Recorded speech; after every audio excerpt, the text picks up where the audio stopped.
నిన్న రాత్రి ఈ అరవింద్ నగర్ దగ్గర ఉన్నటువంటి అయ్యప్ప కేఫ్ దగ్గర నలుగురు ఫ్రెండ్స్, ఒకతను రాజా, మరి ఆయనతో పాటు సోహెల్, అక్రమ్ అండ్ అజయ్, వీళ్ళందరూ కూడా కలిసి మందు తాగుతూ అక్కడ మాట అనుకొని దాంట్లో అజయ్ అనే అతను రాజా అనే వ్యక్తిని స్టాప్ చేయడం జరుగుతుంది. ఆయన దగ్గర ఉన్నటువంటి నైఫ్తో స్టాప్ చేసిన తర్వాత అతను అక్కడి నుంచి పారిపోతాడు.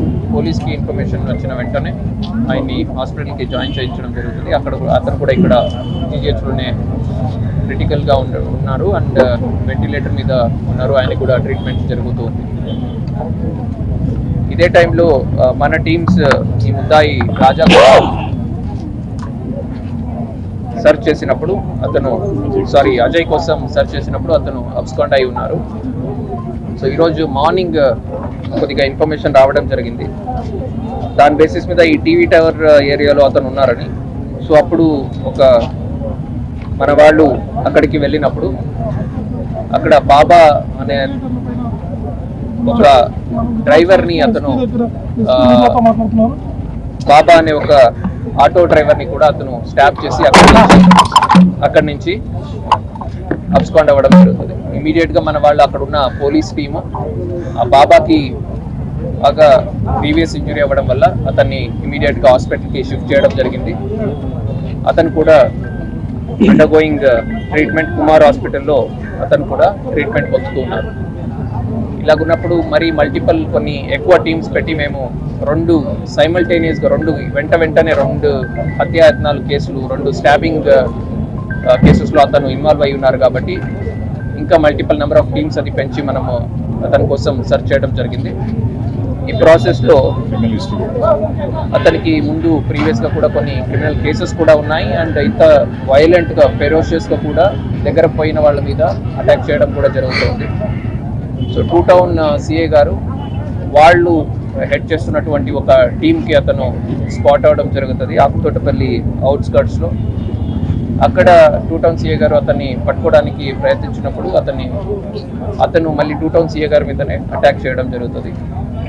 సో ఇనిషియల్గా అతను గాల్లో కూడా ఓపెన్ ఎయిర్లో కూడా ఫైర్ చేస్తారు, but still he was trying to attack him. So సబ్సిక్వెంట్గా అతనికి 2 టౌన్ సిఏ గారికి కూడా లెఫ్ట్ దీంట్లో ఇంజురీ కూడా కట్ కూడా అయ్యి ఉంది.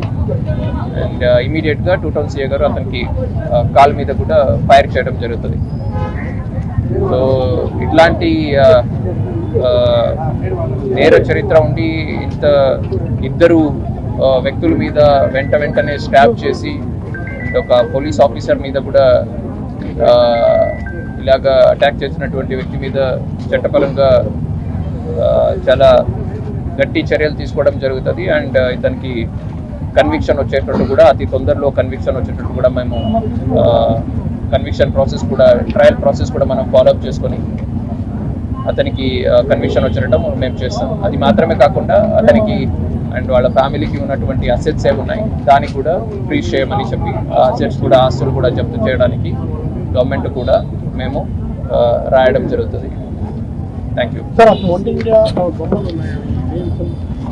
అతను కొన్ని టాటూస్ అన్ని కూడా బాడీ మీద కూడా కొన్ని టాటూస్ ఉన్నాయి. సో బేసికలీ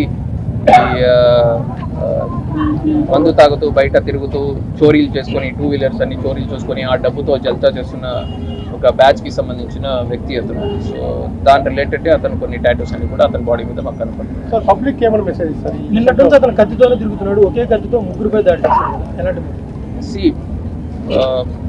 చట్టాన్ని ఇట్లాగా ఉల్లంఘించి ఇలాగా బిహేవ్ చేసే వాళ్ళని ఎట్టి పరిస్థితుల్లో ఉపేక్షించేది ఉండదు అన్నది క్లియర్గా తెలుస్తుంది. సిబ్బంది కూడా పోలీస్ మీదకి ఒక సిఐ స్థాయి అధికారి మీదకి దాడి ఒక సిఐ స్థాయి అధికారి మీద దాడి చేశారు. అంత ఫెరోషియస్గా అతను ఉన్నారు కాబట్టి అతని మీద మనము సిఐ కూడా అక్కడ ఇమీడియట్గా అతని మీద సెల్ఫ్ డిఫెన్స్ కింద ఫైర్ చేయడం జరిగింది. మాత్రమే కాకుండా ఈ కేసులో కూడా మనము ఇప్పుడు 2 కేసెస్ ఆఫ్ 307 అన్న నైట్ ఒకటి జరిగింది, అత్యాయత్నం ఈరోజు మార్నింగ్ కూడా ఒకటి జరిగింది ఇద్దరు అమాయక ప్రజల మీద. ప్లస్ ఈరోజు మార్నింగ్ మళ్ళీ ఇన్స్పెక్టర్ మీద కూడా అటాక్ జరిగింది. 3 కేసెస్లో మనము ట్రయల్ ప్రాసెస్ ఫాలోఅప్ చేసి అతి తొందరలో అతనికి కన్విక్షన్ వచ్చేటట్టు మేము చూస్తాం. అనంతపురం పట్టణంలో క్రైమ్ ఎక్కువ జరుగుతుంది. ఏ ఆధారంగా మీరు చెప్తున్నారు? గంజాయి అంటే గంజాయి బ్యాచ్లు ఎక్కువ. అది ఏ ఆధారంగా మీరు చెప్తున్నారు? అతని మీద ఎటువంటి గాంజా కేసు కూడా లేదు.